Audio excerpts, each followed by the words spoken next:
यश कमरे में दाखिल हुआ तो उसने देखा कि प्रिया बेढंगे तरीके से सो रही थी। वो अपना कोट उतारते हुए उसकी तरफ बढ़ा। उसका आधा चेहरा नीचे को झुका हुआ था। वो उसके पास जाकर बैठा और धीरे से उसे गिरने से बचाने के लिए सहारा देने लगा। उसे देखते ही उसे अपने मरहूम चाचा की याद आ गई, जिनका कत्ल हुआ था, और उसका दिल बदले की आग से भर गया। लेकिन खुद को संभालते हुए वो पीछे हट गया और वॉशरूम में चला गया। कुछ देर बाद जब वो बाहर आया तो देखा प्रिया अब भी वैसे ही बेफिक्र सो रही थी। इस लड़की को सोना भी नहीं आता, वो बड़बड़ाया। उसकी कुर्ती थोड़ी ऊपर सरकी हुई थी, जिससे उसका पेट दिखाई दे रहा था। ये देखकर उसने खुद को संभालते हुए अपने बाल तौलिए से सुखाने शुरू किए। तभी वो थोड़ा करवट में हिली और उसके सुनहरे बाल उसके चेहरे पर लहराने लगे। ये दृश्य देखकर उसका दिल एक अजीब सी हलचल से भर गया। वो सिर्फ 15 साल की थी, लेकिन उसके चेहरे पर एक मासूम और मुकम्मल हुस्न था जो किसी का भी दिल डगमगा दे। और वो तो उसका शौहर था। उसने बाल सुखाकर उसके पास आकर उसे सीधा लिटाया ताकि वो गिर न जाए। जैसे ही उसने उसे छुआ, वह चौंक कर जाग गई। आप आप कौन हैं? वो डरते हुए पीछे हट गई। यश को अपने सिर पर हाथ मारने का मन हुआ। वही हूं जिससे तुम्हारा अभी अभी निकाह हुआ है, तुम्हारा शौहर, उसने शांत लेकिन दृढ़ आवाज में कहा। आप आप ही हैं? उसने हैरानी से कहा और उस 15 साल बड़े खूबसूरत आदमी को देखती रह गई। जी, मैं ही हूं, वो जवाब देते हुए पलंग के दूसरी तरफ बैठ गया। मैं तो वनी होकर आई हूं, आप मुझ पर जुल्म तो नहीं करेंगे ना? वो अचानक दर्द से बोली। यश चौंक गया। ये सब किसने कहा तुमसे? उसने हैरानी से पूछा। निकाह के वक़्त कुछ लड़कियां कह रही थीं कि जो लड़कियां वनी होकर जाती हैं, उनके शौहर उन पर जुल्म करते हैं, जबरदस्ती करते हैं। प्रिया ने सर झुकाकर बोली। और क्या कहा उन्होंने? यश ने पूछा। उन्होंने कहा कि सब बहुत दर्दनाक होता है, वो मासूमियत से बोली। यश ये सब सुनकर अंदर से हिल गया। उसने कभी सोचा भी नहीं था कि ऐसा कुछ भी सुनने को मिलेगा। वो तो खुद वनी की रस्म के खिलाफ था, लेकिन गांव की परंपराओं के आगे मजबूर था। इधर आओ मेरे पास, उसने नरमी से कहा। प्रिया झिझकती हुई उसके पास आई। तुम कौन सी क्लास में पढ़ती थी? उसने पूछा। 8वीं क्लास में, उसने मासूमियत से जवाब दिया। यह सुनकर यश ने अचानक उसका हाथ पकड़कर उसे अपने पास खींच लिया। प्रिया का दिल जोर जोर से धड़कने लगा। मेरे पास बैठो ताकि तुम्हें मुझसे डर ना लगे और मुझे समझने में आसानी हो। उसके लहजे में बेहद नरमी थी। आप मुझ पर जुल्म नहीं करेंगे ना? और ना ही अपना हक जबरदस्ती लेंगे? वो फिर मासूमियत से पूछने लगी। यश ने उसके सर को अपने सीने से लगा लिया। नहीं, मैं अपनी छोटी सी बीवी पर कभी भी जुल्म या जबरदस्ती नहीं करूंगा, उसने मोहब्बत से कहा। सच में? उसने सर उठाकर फिर से पूछा। हाँ, सच में, कहते हुए यश ने उसके माथे पर प्यार से चूम लिया। मुझसे डरने की जरूरत नहीं है, मैं दूसरों जैसा नहीं हूं प्रिया। उसने उसका चेहरा पकड़कर उसे सांत्वना दी। अब वो कांपना बंद कर चुकी थी। चलो अब सो जाओ, मुझे भी नींद आ रही है, वो उसे अपने बाहों से आजाद करके बोला। प्रिया, ये कपड़े क्यों नहीं बदले? उसने देखा कि वो अब भी शादी के जोड़े में थी। मेरे पास और कपड़े ही नहीं हैं, उसने मासूमियत से कहा। यश अलमारी से अपनी ट्राउजर और शर्ट निकाल लाया और बोला। आज की रात ये पहन लो, कल तुम्हारे सब कपड़े आ जाएंगे। वो वार्डरोब की तरफ बढ़ गया। उधर प्रिया बालों की जिप में अटक गई थी। बार बार कोशिश करने के बावजूद जिप नहीं निकल रही थी। प्रिया, तुम ठीक हो ना? इतना टाइम क्यों लग रहा है? यश ने आवाज दी तो प्रिया बेबसी से लपकती हुई दरवाजे तक आई। ये जिप खोल दो, बाल इसमें अटक गए हैं, उसने कहा। यश ने अपनी बैग उसकी ओर बढ़ाई और प्रिया के जज्बातों में जैसे आग लग गई। शफाफ कमर पर ब्लैक स्ट्रिप्स उसकी खूबसूरती को और बढ़ा रही थीं। यश ने बमुश्किल हाथ बढ़ाकर उसके बालों को जिप से निकाल दिया तो जिप खुलकर नीचे गिर गई। प्रिया ने अपनी कुर्ती को मुट्ठी में दबाकर रखा, वरना वो गिर सकती थी। यश का दिल धड़कने लगा था। हो गया है, अब चेंज कर लो, यश ने कहा और बिस्तर की ओर बढ़ गया, जबकि प्रिया चेंज करके कुछ देर बाद बाहर आई। ये लड़की आज मेरा इम्तिहान लेकर ही छोड़ेगी, यश ने उसे अपनी ट्राउजर और शर्ट में देखकर मुस्कुराते हुए बोला। वो सारा हुस्न दिखा रही थी। उसका मन खुद पर काबू रखना मुश्किल हो गया था, जबकि वह नफ्स का गुलाम नहीं था। प्रिया खामोशी से यश के पास लेट गई, तो यश ने भी लाइट बंद कर दी और अपनी आंखों पर बाजू रख लिया। ये रात उसके लिए बहुत मुश्किल थी। वह सुबह जल्दी उठा, फ्रेश होने के लिए बाहर गया। बाहर निकलते ही उसने देखा कि प्रिया गहरी नींद में सो रही थी। वह कुछ देर तक उसे चुपचाप देखता रहा। उसके चेहरे पर सुकून और मासूमियत थी। फिर वह करीब जाकर नरमी से प्रिया को जगाया। प्रिया, उठ जाओ, सुबह हो गई है। उसकी आवाज इतनी नर्म थी, जैसे किसी बच्चे को जगा रहे हों। प्रिया ने आंखें मसलते हुए उठकर यश को देखा। उसकी उम्र और मासूमियत उसके चेहरे से झलक रही थी। वह बिस्तर से उठी और वॉशरूम की ओर चली गई। कुछ देर बाद वह फ्रेश होकर निकली, लेकिन उसके बाल उलझे हुए थे। उसके कांधे और कमर पर बाल बिखरे हुए थे। प्रिया बेबस नजरों से यश को देखने लगी। ये बाल नहीं सुलझ रहे, क्या करूं? उसने धीमी आवाज में कहा। यश मुस्कुराते हुए उसे बैठने का इशारा किया। आओ, मैं ठीक कर देता हूं। प्रिया ने थोड़ा झिंझकते हुए कुर्सी पर बैठते हुए यश की तरफ देखा। यश ने पहले तौलियां उठाकर उसके बालों से हल्की नमी को सुखाया। उसके हाथ नरम और माहिर थे। फिर उसने आराम से उसके बालों को सुलझाया। तुम्हारे बाल बहुत खूबसूरत हैं प्रिया, लेकिन यह बहुत मेहनत मांगते हैं, उसने हंसते हुए कहा। प्रिया ने सिर झुका लिया और उसके चेहरे पर हल्की मुस्कान आ गई। यश ने धीरे धीरे बालों की लट को सुलझाया और फिर उन्हें खूबसूरती से बांध दिया। बस, अब बिल्कुल परफेक्ट हो। यश ने पीछे हटकर प्रिया के चेहरे को देखा। प्रिया ने आईने में खुद को देखा और खुश हो गई। थैंक यू यश, वह मुस्कुराकर बोली। कोई बात नहीं, अब खुद करना सीखना, लेकिन जब तक तुम्हें जरूरत हो, मैं मदद कर दूंगा, यश ने नरमी से कहा और उसके चेहरे पर इत्मीनान देखकर वह भी मुस्कुरा दी। दोनों फ्रेश होकर कमरे से बाहर निकले। प्रिया के चेहरे पर झिझक साफ दिख रही थी। उसके कदम यश के साथ साथ चलने में कांप रहे थे। वह हर कदम पर यश की ओर देखती, जैसे उसकी हिफाजत और विश्वास की उम्मीद कर रही हो। यश ने उसे हल्की सी मुस्कान दी, जो उसके डर को कुछ हद तक कम कर गई। नीचे डाइनिंग टेबल पर सभी लोग बैठे थे। जैसे ही वे दोनों अंदर आए, बीजन की नजरें प्रिया पर जा ठहरीं। उनकी परेशानी और गुस्से के निशान साफ दिखने लगे। यह क्या तमाशा है यश? इस लड़की को खाने की मेज पर क्यों लेकर आए हो? यश ने प्रिया का हाथ मजबूती से पकड़ा और शांतिपूर्वक खड़ा हो गया। बीजन, ये अब से मेरी बीवी है और जहां मैं हूं, यह भी वहीं होगी। ये मेरे बराबर में बैठेगी। यश की आवाज में आत्मविश्वास था। बीजन का चेहरा गुस्से से लाल हो गया। मत भूलो यश कि ये लड़की तुम्हारे चाचा के कातिल की बेटी है। पूरे डाइनिंग हॉल में खामोशी छा गई। सबकी नजरें यश और बीजन पर टिकी हुई थीं। प्रिया का चेहरा सफेद पड़ गया और उसके हाथ कांपने लगे। यश ने गहरी सांस ली और बीजन की तरफ देखा। यह कातिल की बेटी है बीजन, मगर यह खुद कातिल नहीं है। इसके बाप के गुनाहों का हिसाब इससे नहीं लिया जाएगा। यश की आवाज में इतना विश्वास था कि वहां मौजूद हर शख्स हैरान हो गया। बीजन की आंखों में अविश्वास था, जैसे उन्हें यकीन ही नहीं हो रहा हो कि यश इस तरह से जवाब दे सकता है। पास खड़ी प्रिया घबराई हुई थी। तुम परेशान मत हो प्रिया, मैं तुम्हारे साथ हूं। यश ने उसकी ओर देखा, लेकिन बहस का माहौल इतना भारी हो चुका था कि प्रिया का खड़ा रहना मुश्किल हो गया था। वह कांपते हुए खड़ी रहने की कोशिश कर रही थी, लेकिन हर तरफ से नजरें उसे चुभ रही थीं। आओ, ऊपर चलते हैं, यश ने उसकी हालत देखते हुए कहा। बीजन ने गुस्से से कुछ बोलने की कोशिश की, लेकिन यश ने बिना किसी की ओर देखे प्रिया का हाथ पकड़ा और चुपचाप उसे अपने कमरे में ले आया। प्रिया कुछ नहीं बोली, लेकिन उसकी आंखों में आंसू थे। यश ने उसे बिस्तर पर बैठाया और कहा, अब यह सब बातें सुनने की जरूरत नहीं है। तुम बस मेरी बात मानो, बाकी सब मैं संभाल लूंगा। प्रिया ने पहली बार यश की आंखों में भरोसे से देखा और धीरे से सिर हिलाया। यश मुस्कुराकर उसके आंसू पोंछते हुए बोला, चलो, मैं तुम्हारे लिए नाश्ता मंगवाता हूं, फिर साथ में खाएंगे। इतना कहकर वह चला गया। वह प्रिया को नाश्ता करवाकर ऑफिस चला गया। प्रिया कमरे में अकेली थी। सुबह की कड़वी बातों के बाद उसका दिल बहुत भारी हो गया था, लेकिन यश के तसल्ली देने वाले शब्दों ने उसे थोड़ा सुकून दिया था।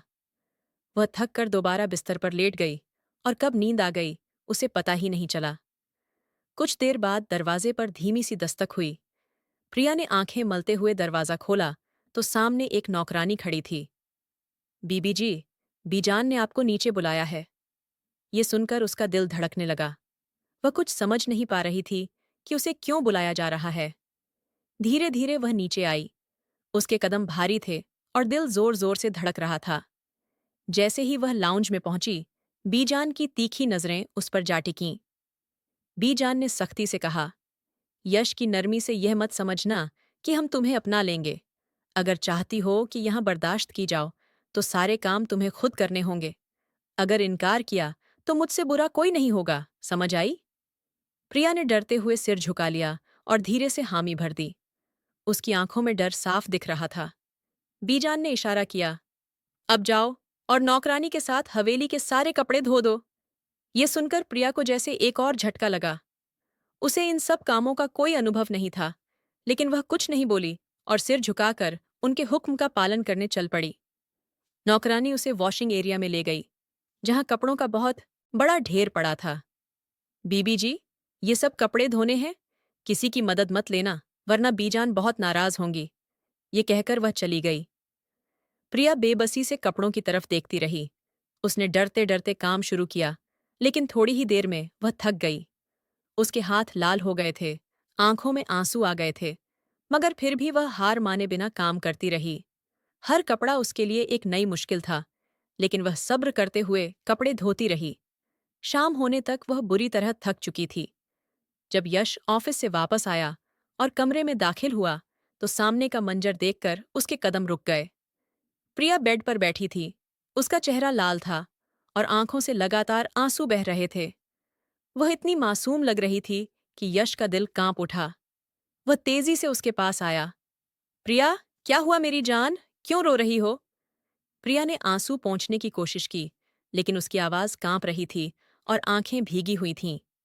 वह यश के गले लग गई और रोते हुए बोली, आज भी जान ने मुझसे बहुत सारे कपड़े धुलवाए। मैं बहुत थक गई हूं। मेरी कमर में बहुत दर्द हो रहा है।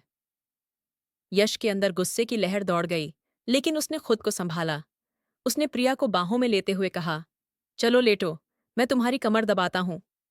नहीं, नहीं, आप ये क्या कर रहे हैं? प्रिया ने शर्माते हुए मना किया। चुपचाप लेट जाओ प्रिया, ये मेरा हुक्म है। यश थोड़े सख्त लहजे में बोला। प्रिया बेबस होकर लेट गई। यश ने बहुत हल्के हाथों से उसकी कमर दबानी शुरू की। उसके हाथ इतने नरमी से हरकत कर रहे थे कि प्रिया को धीरे धीरे आराम मिलने लगा। उसने उसके कंधे, बाजू और शरीर के हर थके हिस्से को इस तरह दबाया कि प्रिया के चेहरे पर सुकून झलकने लगा। आपको यह सब करने की जरूरत नहीं थी, प्रिया शर्म से बोली। तुम मेरी जिम्मेदारी हो प्रिया, तुम्हारा हर दर्द मेरा है और तुम्हारी हर थकावट भी मेरी है, यश ने प्यार से कहा। यह सुनकर प्रिया के होठों पर हल्की सी मुस्कान आ गई और वह धीरे धीरे सो गई। यश ने उसके चेहरे को नरमी से देखा, उसकी पेशानी पर प्यार से बोसा दिया और कंबल ठीक करके कमरे से बाहर निकल गया। अब वह तेज कदमों से बीजान के कमरे की तरफ बढ़ा। उसका चेहरा गुस्से से लाल था और आंखों में सख्ती थी। जैसे ही उसने कमरे में कदम रखा, वहां दादाजी और बाकी बुजुर्ग बातें कर रहे थे। यश सीधे बीजान की तरफ देखता हुआ बोला, बीजान, आपने प्रिया से पूरे घर के कपड़े क्यों धुलवाए? क्या घर में बाकी नौकर खत्म हो गए हैं? बीजान, जो आराम से बैठी थीं, यश की बात सुनकर चौंक गईं। उनके चेहरे पर गुस्सा आ गया। यश, ये किस तरह का लहजा है? क्या अब तुम हमसे इस तरह बात करोगे? जब से वो लड़की इस घर में आई है, तुम्हारा रवैया बदल गया है। भूल गए हो कि हम तुम्हारे बड़े हैं। बीजान, मुझे माफ कीजिए, लेकिन बात मेरी पत्नी की है। वो इस घर में चाहे जैसे भी आई हो, जबरदस्ती या मेरी मर्जी से, बट अब वो मेरी इज्जत है। मैं नहीं चाहता कि कोई उसे नौकरों जैसा समझे या उसके साथ गलत सलूक करे। यश ने अपना गुस्सा पीते हुए बहुत तहजीब से बात की, लेकिन उसके लहजे में साफ सख्ती थी। अगर कोई बात जमीन से करवाई जा सकती है, तो उसे जबान से करवाने की जरूरत नहीं। मैं अपनी बीवी की इज्जत और सुकून पर कोई समझौता नहीं करूंगा। यश की यह बात सुनकर कमरे में सन्नाटा छा गया। दादाजान और बाकी बुजुर्ग हैरत से यश को देख रहे थे। बीजान का चेहरा गुस्से से लाल हो चुका था, लेकिन उनके पास यश के जवाब का कोई जवाब नहीं था। यश ने एक नज़र सब पर डाली और मजबूत कदमों से कमरे से बाहर निकल गया, पीछे एक भारी खामोशी छोड़ते हुए। रात का समय था। हवेली के डाइनिंग हॉल में दस्तरख्वान लग चुका था। बीजान और घर के बाकी लोग अपनी अपनी जगह संभाल चुके थे, मगर यश और प्रिया नदारद थे। बीजान ने इधर उधर नजर दौड़ाई और फिर एक नौकर को बुलाकर पूछा, यश कहाँ है? और वो लड़की खाने के वक्त डाइनिंग टेबल पर क्यों नहीं आई? नौकर ने अदब से जवाब दिया, बीजान, यश साहब ने कहा है कि वो और बीबी जी अपने कमरे में खाना लेंगे। ये सुनकर बीजान का चेहरा तमतमा उठा। उन्होंने गुस्से में कहा, जाकर कहो कि यश फौरन नीचे आए और टेबल पर खाना खाए। हवेली के उसूल इस तरह नहीं बदलते। नौकर सर झुकाकर तेजी से उनके कमरे की ओर गया। कमरे के अंदर यश और प्रिया सुकून से बैठे थे। प्रिया के चेहरे पर शर्म और बेचैनी की हल्की सी छाया थी, जबकि यश उसे मोहब्बत से देख रहा था। दरवाजे पर दस्तक हुई। नौकर बोला, साहब, बीजान ने कहा है कि आप दोनों डाइनिंग टेबल पर आकर खाना खाएं। यश ने गहरी सांस लेते हुए कहा, जाकर बीजान से कह दो कि मैं और प्रिया अपने कमरे में ही खाना लेंगे। ये मेरा फैसला है और इसमें कोई बदलाव नहीं होगा। नौकर सहमे हुए अंदाज में सर झुकाकर लौट गया और बीजान को यश का पैगाम दिया। बीजान पहले ही गुस्से में थीं, ये सुनते ही और भड़क उठीं। उन्होंने मेज पर जोर से हाथ मारा। ये लड़की यश को हमसे दूर कर रही है। ये सब उसी का असर है। उनका चेहरा सख्त और आंखें आग बरसा रही थीं। अब उनके दिल में प्रिया के लिए नफरत और गुस्से की आग जल उठी थी। सुबह का वक्त था। यश ऑफिस के लिए निकल चुका था। प्रिया अपने कमरे में बिस्तर पर बैठी मोबाइल पर कार्टून देख रही थी। वो मोबाइल यश ने ही उसे दिया था ताकि वो हवेली के माहौल से कुछ देर के लिए खुश रह सके। बीजान, जिनका दिल पहले ही यश और प्रिया की नज़दीकियों से जल रहा था, कमरे में तूफान की तरह दाखिल हुईं। उन्होंने जब प्रिया को बेफिक्री से मोबाइल देखते देखा तो उनका सब्र टूट गया। उन्होंने झटके से उसके हाथ से मोबाइल छीना और दीवार पर दे मारा। मोबाइल टूटकर चकनाचूर हो गया। प्रिया घबराकर बीजान को देखने लगी, लेकिन इससे पहले कि वो कुछ कह पाती, बीजान ने उसे एक जोरदार थप्पड़ मार दिया। थप्पड़ की शिद्दत से प्रिया का सिर दीवार से जा लगा और वह दर्द से चीख उठी। बीजान, चीखीं, तुम्हारी हिम्मत कैसे हुई हमारे उसूल तोड़ने की?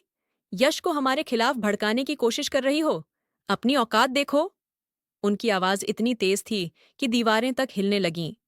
प्रिया, जो डर से कांप रही थी, रोती हुई बोली, बीजान, मैंने कुछ नहीं किया। लेकिन उसकी बात अधूरी ही रह गई, क्योंकि बीजान ने फिर एक थप्पड़ मार दिया। फिर उन्होंने नौकरानी को आवाज दी, इसे नीचे लेकर आओ। नौकरानी दौड़ती हुई आई और प्रिया को खींचते हुए नीचे की ओर ले जाने लगी। प्रिया जोर जोर से चिल्ला रही थी, प्लीज मुझे छोड़ दो, प्लीज। लेकिन किसी ने नहीं सुना। हवेली के बड़े हॉल में सब बुजुर्ग और घर के लोग जमा थे। सबने देखा कैसे नौकरानी प्रिया को घसीटती हुई लाई और बीजान ने फिर से थप्पड़ मारना शुरू कर दिया। हर थप्पड़ के साथ बीजान का गुस्सा और बढ़ता गया। प्रिया की चीखें हवेली की दीवारों में गूंज रही थीं। एक जोरदार थप्पड़ के बाद उसका होंठ फट गया और खून बहने लगा। मीर शाह ने आगे बढ़कर बीजान को रोकना चाहा, मगर दादाजी ने उसका हाथ थाम लिया और रोक दिया। और फिर दादी ने इतनी जोर से उसे थप्पड़ मारा कि प्रिया लड़खड़ाकर जमीन पर गिर पड़ी। उसका नाजुक शरीर अब और बर्दाश्त नहीं कर सका और वह बेहोश हो गई। ठीक उसी वक्त यश हवेली में दाखिल हुआ। वह बस अपनी एक फाइल लेने आया था, लेकिन जैसे ही उसने प्रिया को जमीन पर बेहोश पड़ा देखा और उसके होंठों से खून रिसता पाया, उसके अंदर एक तूफान उमड़ पड़ा। वह दौड़कर प्रिया के पास आया, उसे अपनी बाहों में उठाया और गुस्से में चीखते हुए बोला, ये सब क्या हो रहा है? किसने किया है ये सब? मगर वहां मौजूद किसी ने कोई जवाब नहीं दिया। यश ने एक पल भी बर्बाद किए बिना प्रिया को उठाया और हवेली से बाहर निकल गया। उसने प्रिया को गाड़ी में डाला और तुरंत अस्पताल की ओर रवाना हो गया। प्रिया की बेहोशी और उसके चेहरे पर पड़े जख्म यश की आत्मा को अंदर तक झकझोर रहे थे। उसका दिल बस एक ही सवाल पूछ रहा था, आखिर इस मासूम के साथ ऐसा क्यों किया गया? उसने गाड़ी की रफ्तार और तेज कर दी। प्रिया उसकी गोद में बेहोश पड़ी थी। उसके होंठों से खून बह रहा था और चेहरे पर पड़े थप्पड़ों के निशान साफ दिख रहे थे। उसकी सांसें बहुत धीमी थीं, लेकिन यही बेहोशी यश के दिल को बुरी तरह घायल कर रही थी। अस्पताल पहुंचते ही वह उसे इमरजेंसी में लेकर गया। डॉक्टरों ने तुरंत उसे स्ट्रेचर पर लिटाया और इलाज शुरू कर दिया। यश बेचैनी से बाहर टहल रहा था। उसका दिल बहुत तेज धड़क रहा था। थोड़ी देर बाद डॉक्टर बाहर आया और बोला, आपकी पेशेंट को शायद किसी ने बहुत बुरी तरह मारा है, इसी वजह से ये बेहोश हो गई हैं। हमने इन्हें ड्रिप लगा दी है। खुशकिस्मती से अब इनकी हालत खतरे से बाहर है। डॉक्टर कुछ देर के लिए रुका, जैसे कुछ और कहना चाहता हो लेकिन हिचकिचा रहा हो। यश ने जल्दी से पूछा, डॉक्टर साफ साफ बताइए ना, क्या बात है? डॉक्टर ने गहरी सांस लेते हुए कहा, देखिए, इन पर शारीरिक हिंसा की गई है और ये बिल्कुल भी ठीक नहीं है। इतनी छोटी उम्र की लड़की पर इस तरह का जुल्म करना बेहद शर्मनाक है। आपको इनका बहुत ख्याल रखना होगा। ये सुनकर यश की रूह कांप गई। उसे लगा जैसे किसी ने उसके दिल पर वार कर दिया हो। वह खुद को कोसने लगा कि उसने प्रिया को हवेली में अकेला क्यों छोड़ दिया। उसकी मासूमियत, उसका नाजुक शरीर और हवेली के लोगों का बेरहम बर्ताव, सब उसकी आंखों के सामने घूमने लगा। प्रिया को अब एक वार्ड में शिफ्ट कर दिया गया था। यश उसके पास बैठ गया। उसने उसका हाथ थामा और अपनी आंखों से बहते आंसुओं को रोकने की नाकाम कोशिश करने लगा। वह उसके चेहरे पर पड़े जख्मों को देख रहा था, जो उसके दर्द और बेबसी की गवाही दे रहे थे। उसने मन ही मन एक फैसला कर लिया। अब वह प्रिया को कभी हवेली वापस नहीं ले जाएगा। वह अब उसे उन बेरहम लोगों के बीच और नहीं छोड़ेगा। उसने खुद से कहा, मैं इसका रखवाला हूं, इसका साथी हूं और इसकी खुशियों की जिम्मेदारी मेरी है। मैं इससे लापरवाही नहीं कर सकता। उसका दिल यह सोचकर और भी दुखने लगा कि वह अब उसकी जिंदगी का सबसे अहम हिस्सा बन चुकी है। यश ने प्रिया के चेहरे पर प्यार से हाथ रखा और बोला, मेरी जान, अब तुम्हें किसी चीज से डरने की जरूरत नहीं है। मैं हूं तुम्हारे साथ, हमेशा। प्रिया बेहोशी की हालत में थी, लेकिन यश की आवाज में छलकता प्यार और सच्चाई पूरे माहौल को भर चुकी थी। फार्म हाउस की खामोश फिजा में यश प्रिया को लेकर पहुंचा था। गाड़ी से उतरते ही प्रिया ने चारों तरफ नजर दौड़ाई। यह जगह किसी खूबसूरत ख्वाब जैसी लग रही थी। दूर दूर तक फैली हरी भरी जमीन, शांति से भरा माहौल और वो प्यारा सा घर जिसे यश ने खास तौर पर उसके लिए चुना था। लेकिन प्रिया की आंखों में अब भी उदासी थी।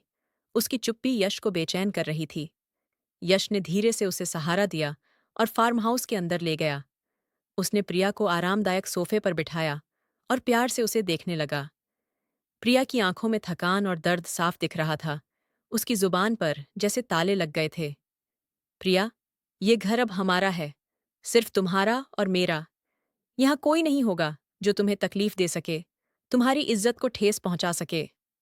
हम यहाँ शांति से रहेंगे, उन सबसे दूर जो तुम्हें रुलाते थे। यश ने नरमी से कहा। प्रिया ने उसकी तरफ देखा, मगर कुछ कह नहीं सकी। यश उसकी खामोशी में छिपे दर्द को समझ सकता था। वो उठ खड़ा हुआ और बोला, ठहरो, मैं तुम्हारे लिए कुछ खाने को लाता हूं। वो किचन से खाना लेकर आया और प्लेट प्रिया के सामने रख दी। फिर अपने हाथों से उसे निवाले खिलाने लगा। चलो खाओ, तुमने बहुत देर से कुछ नहीं खाया। आप सच कह रहे हैं? हम वाकई इस घर में रहेंगे? प्रिया ने आश्चर्य से पूछा। यश के चेहरे पर मुस्कान आ गई। हाँ प्रिया, ये घर सिर्फ तुम्हारा और मेरा है। यहाँ कोई जुल्म करने वाला नहीं होगा। ये घर सिर्फ तुम्हारे सुकून के लिए है। प्रिया की आंखों में मासूम चमक आ गई। वो बच्चों की तरह खुश हो गई और यश के गले लग गई। यश ने उसे हल्के से गले लगाया और बोला, थोड़ा फासला रखकर बात किया करो, वरना फिर खुद ही मुश्किल में पड़ जाओगी। क्या मतलब? कैसी मुश्किल? प्रिया ने हैरानी से पूछा। कुछ नहीं, तुम आराम करो, मैं बर्तन रख के आता हूं। यश ने शरारती नजरों से देखा। वो उसे देखकर बस मुस्कुरा दी। थोड़ी देर बाद वो यश के फोन पर कार्टून देखने लगी और यश लैपटॉप पर काम कर रहा था। अचानक यश के फोन पर कॉल आने लगी। प्रिया ने फोन उठाकर स्क्रीन देखी। बीजान लिखा था। उसका दिल थोड़ी देर के लिए उलझ गया। आपके फोन पर कॉल आ रही है? उसने धीरे से यश को फोन पकड़ा दिया। यश फोन लेकर कमरे से बाहर चला गया।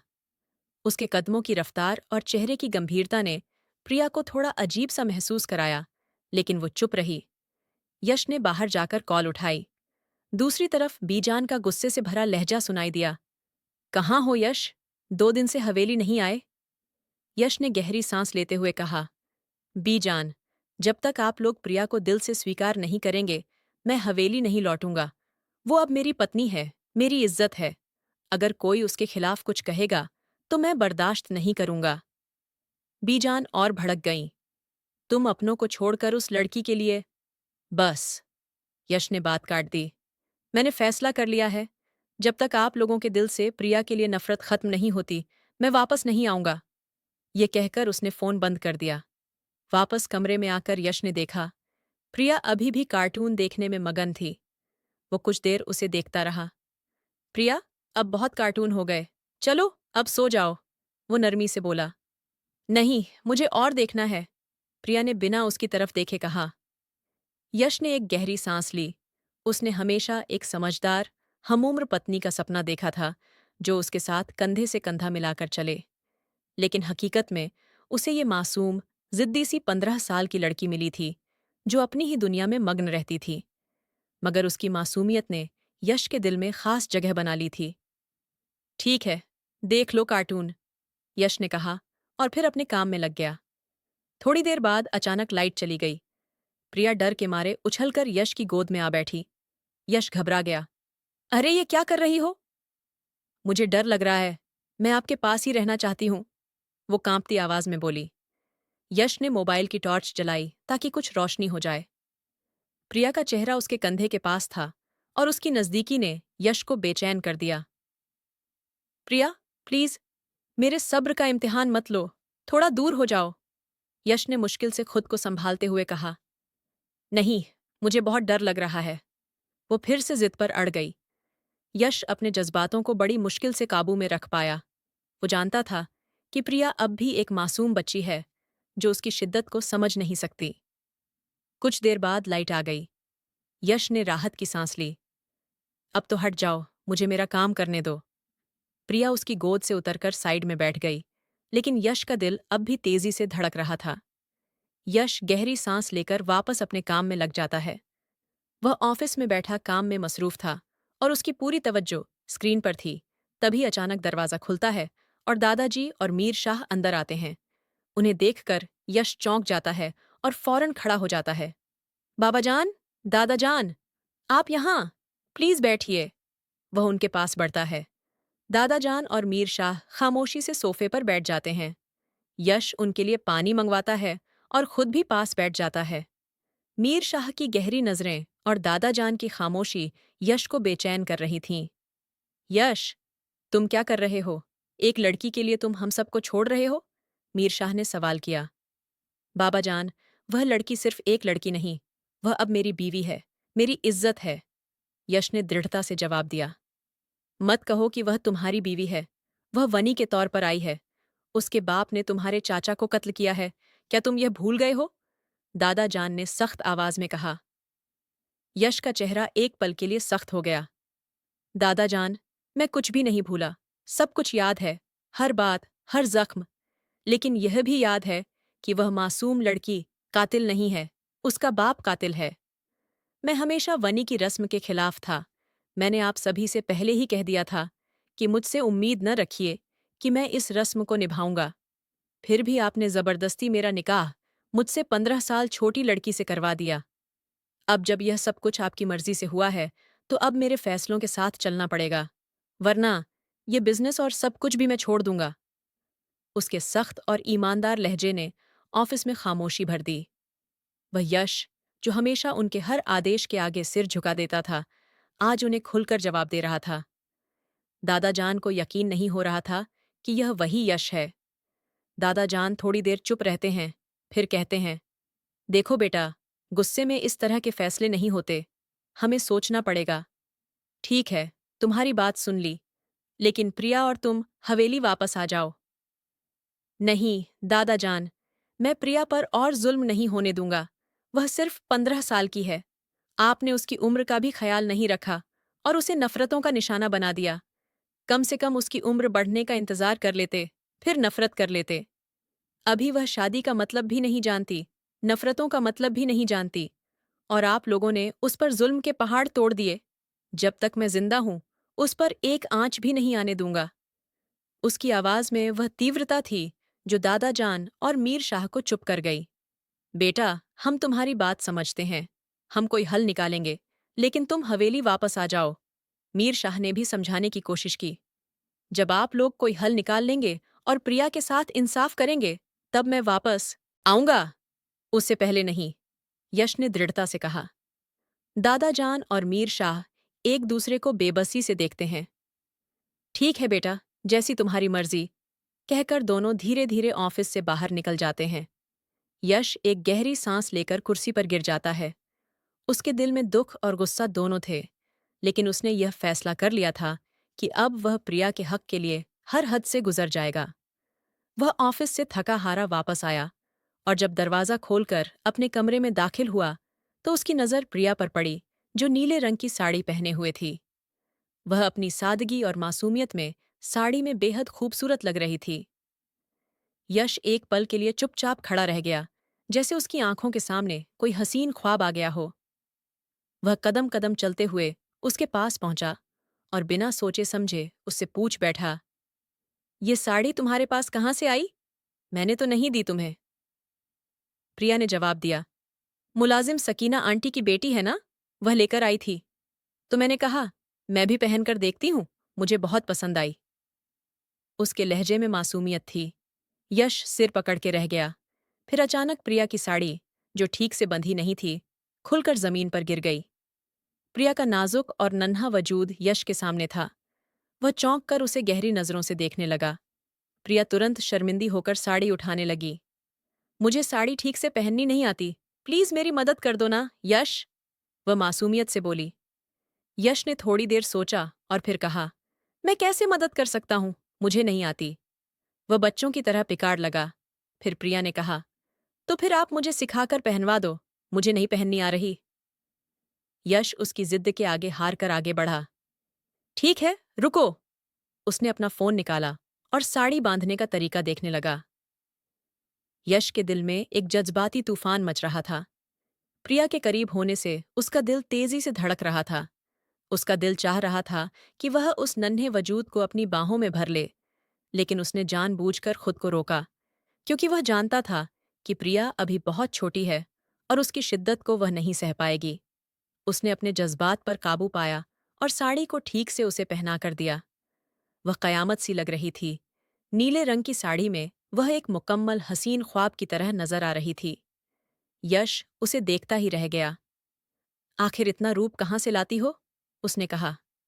बताओ, कैसी लग रही हूं? प्रिया ने पल्लू को लहराकर बच्चों की तरह खुश होकर पूछा। बहुत हसीन लग रही हो, यश ने बेइख्तियार होकर कहा, और फिर उसे सीने से लगा लिया। यश ने उसके माथे पर एक बोसा दे दिया। प्रिया अब बेहद खुश नजर आ रही थी। वह आगे बढ़कर यश को गले लगाकर उसके माथे पर बोसा दे गई। यश हक्का बक्का रह गया।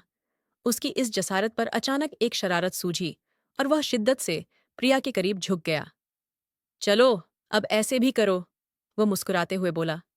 नहीं, ऐसे दर्द हुआ है मुझे, प्रिया मासूमियत से मुंह बनाकर बोली और अपने होठों को सहलाने लगी। वो मुस्कुराकर उसे खुद में खींच लिया। यश जानता था कि इस वक्त उसकी मासूमियत और उसका बचपन ही उसकी सबसे बड़ी खूबसूरती थी। बिजन के कमरे का माहौल खांसी सर्द और दबाव से भरा हुआ था।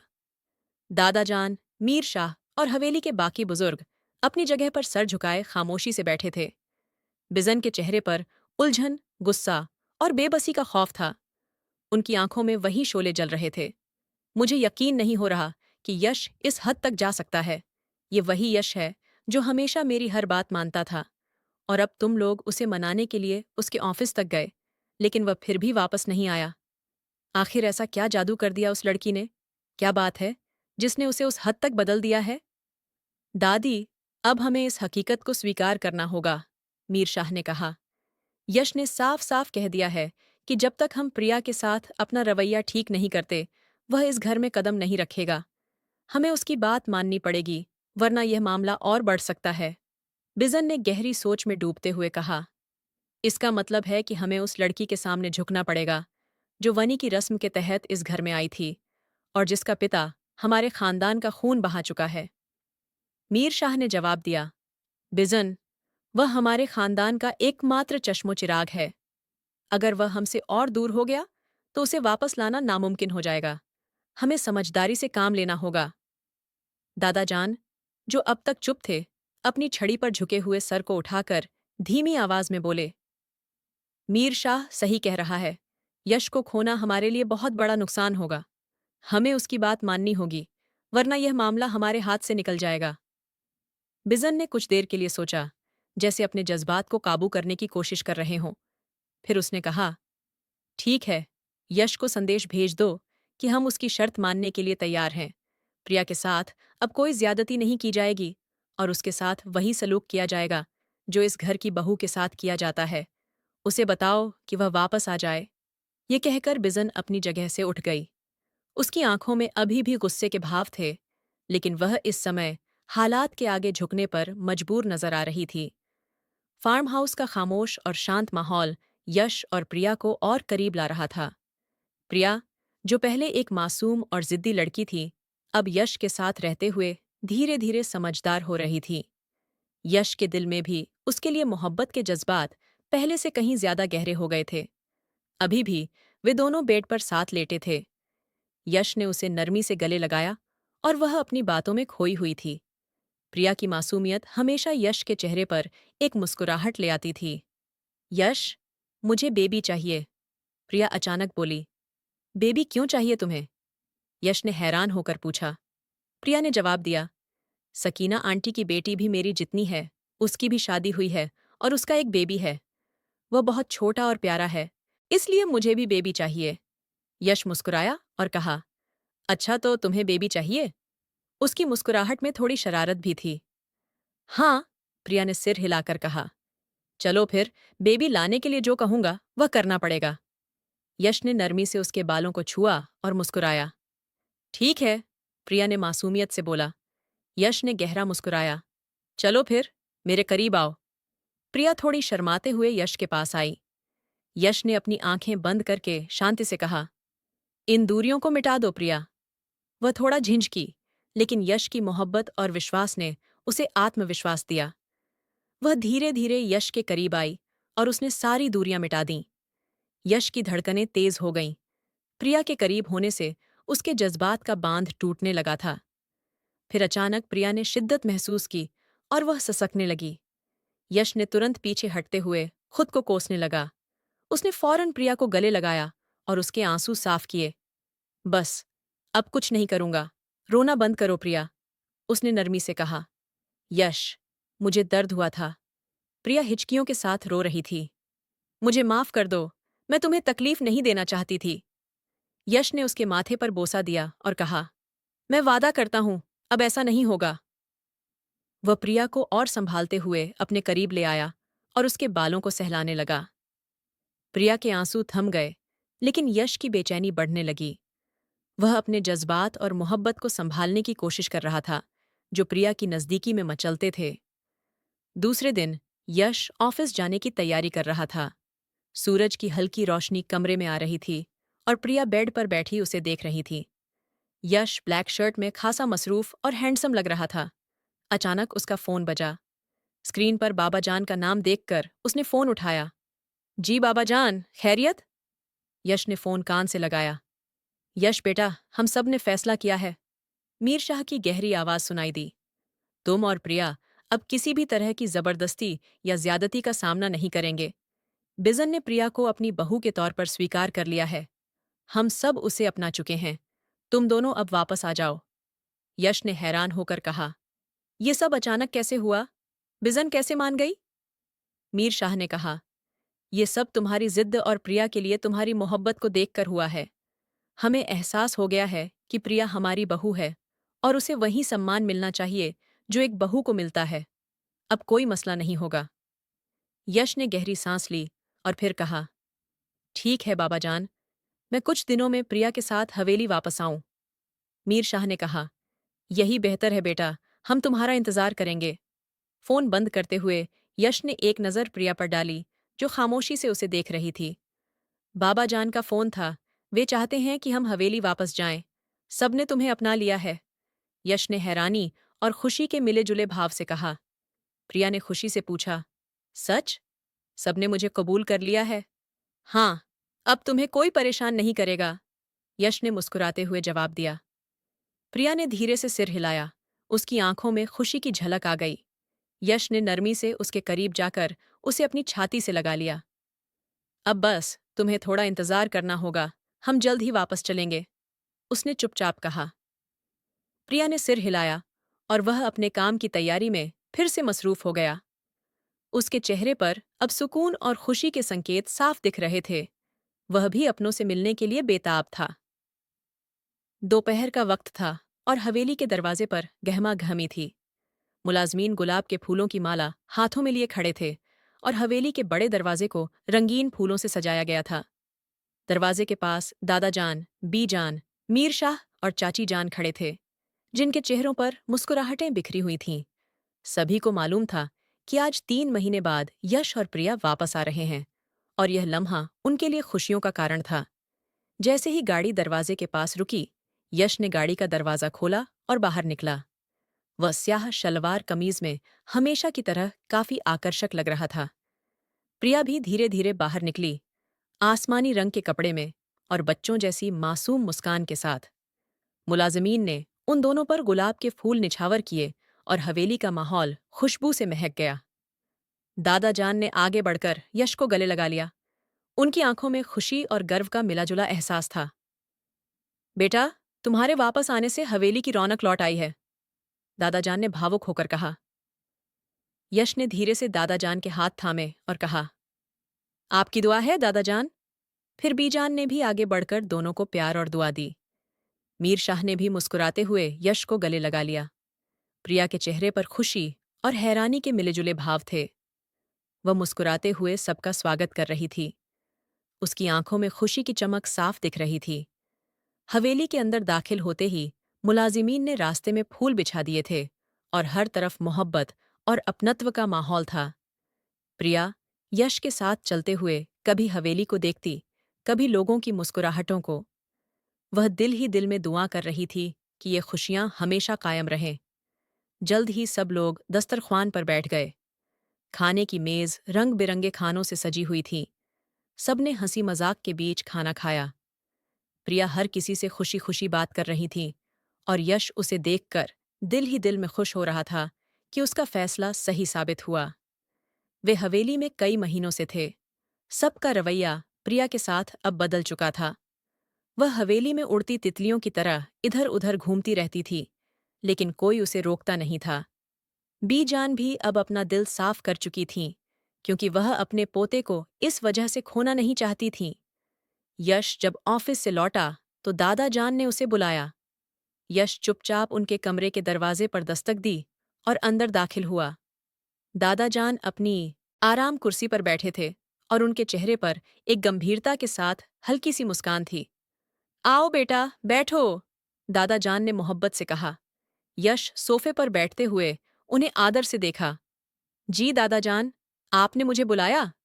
यश, तुम जानते हो कि यह खानदान तुम्हारे दम से कायम है।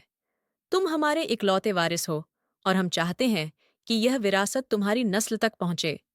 हम चाहते हैं कि तुम हमें एक पोते की खुशी दो, दादा जान ने सीधे लहजे में कहा। यश थोड़ा चौंक गया और फिर गहरी सांस ली। दादा जान, प्रिया अभी बहुत छोटी है। वह सिर्फ 15 साल की है। मैं जानता हूं कि वह इस जिम्मेदारी को नहीं समझ सकती, दादा जान ने कहा। बेटा, एक लड़की 13 साल की उम्र में बालिग हो जाती है। यह एक कुदरती बात है। प्रिया तुम्हारे साथ बहुत जुड़ी हुई है। अगर तुम उसे प्यार और नरमी से समझाओ तो वह तुम्हारी बात मान लेगी। हमें यकीन है कि वह तुम्हारी खुशी में अपनी खुशी देगी। यश थोड़ा परेशान हुआ। उसका चेहरा गंभीर था।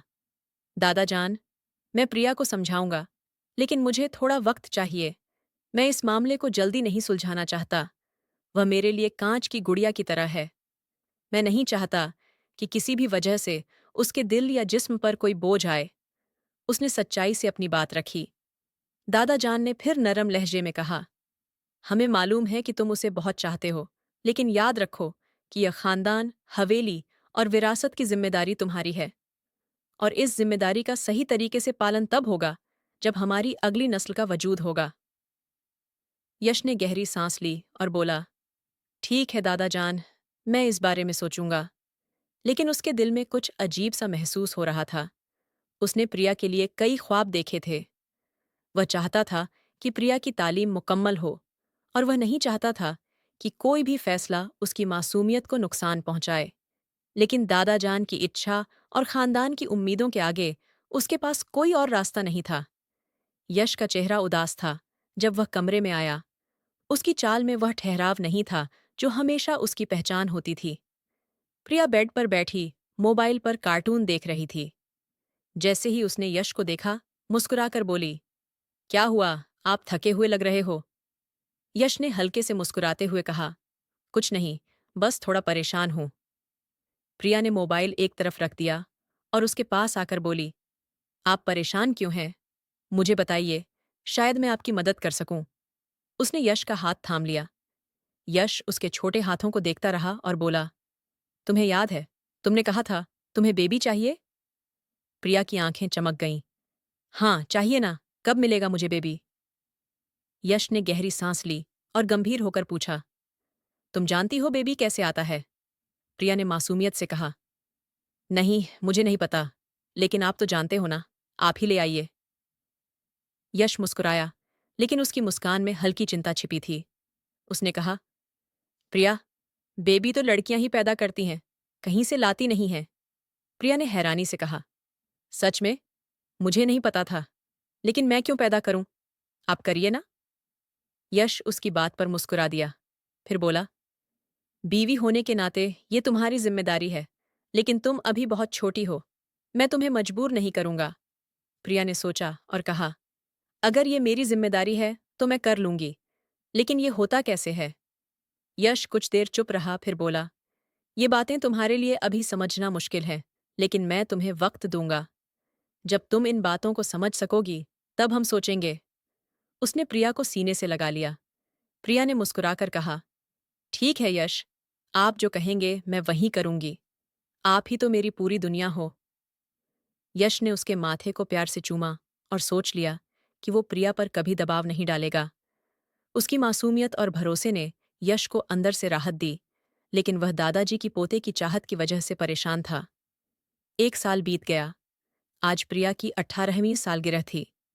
यश की मोहब्बत ने उसे एक समझदार और खूबसूरत लड़की बना दिया था।